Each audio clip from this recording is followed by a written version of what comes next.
Navaikulam government higher secondary school കുട്ടികളെ ഉൾപ്പെടുത്തി അധ്യാപകനായ സുൽജിത്ത് SG കഥയും തിരക്കഥയും സംഭാഷണവും സംവിധാനവും നിർവഹിക്കുന്ന കുട്ടികളുടെ ഷോർട്ട് സിനിമയാണ് വെളിച്ചത്തിലേക്ക്. സിനിമയുടെ ചിത്രീകരണ ഘട്ടങ്ങൾ സ്കൂൾ HM അനിൽകുമാർ G വിലയിരുത്തി. സിബിൻ S നായിക്കാണ് ക്യാമറ കൈകാര്യം ചെയ്യുന്നത്. കഴിഞ്ഞ മാസം നടന്ന സ്വിച്ച് ഓൺ കർമ്മം റിട്ടയർഡ് HM സിനി M ഹല്ലാജും PTA പ്രസിഡന്റ് ഹാരിസും ചേർന്ന് നിർവഹിച്ചിരുന്നു.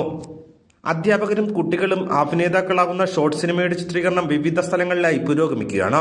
ഒരു വിദ്യാർത്ഥി എന്ന നിലയിൽ ഹ്രസ്വചിത്ര നിർമ്മാണത്തിലെ വിവിധ ഘട്ടങ്ങളും അഭിനയവും സാങ്കേതിക വശങ്ങളുമൊക്കെ എനിക്ക് മനസ്സിലാക്കാൻ സാധിച്ചു. ഇതിന്റെ ചിത്രീകരണ വേളയിൽ നമുക്ക് ഒട്ടനവധി രസമുഹൂർത്തങ്ങളും സമ്മാനിച്ചു. ഒരു വിദ്യാർത്ഥിനി എന്ന നിലയിൽ എനിക്ക് ഹ്രസ്വചിത്ര നിർമ്മാണ മേഖലയിലെ വിവിധ ഘട്ടങ്ങളെ പറ്റിയും അഭിനയത്തെ പറ്റിയുമൊക്കെ മനസ്സിലാക്കാനും സാധിച്ചു. നമ്മൾ ചെയ്ത ഈ ഷോർട്ട് ഫിലിം പുറത്തിറങ്ങുമ്പോൾ നിങ്ങൾ എല്ലാവരും കാണണം. നിങ്ങളുടെ പ്രോത്സാഹനം നമുക്കുണ്ടാകും എന്നും പ്രതീക്ഷിക്കുന്നു. സമകാലിക സമൂഹത്തിൽ കുട്ടികൾ നേരിടുന്ന സങ്കീർണമായ ജീവിത പ്രശ്നങ്ങളും അവർക്ക് കൈത്താങ്ങായി ഒരു അധ്യാപകൻ നടത്തുന്ന മാതൃകാപരമായ ഇടപെടലുമാണ് ചിത്രം അനാവരണം ചെയ്യുന്നത്. HST മലയാളം അധ്യാപകനായ സുൽജിത്ത് തന്നെയാണ് ചിത്രം നിർമ്മിക്കുന്നത്.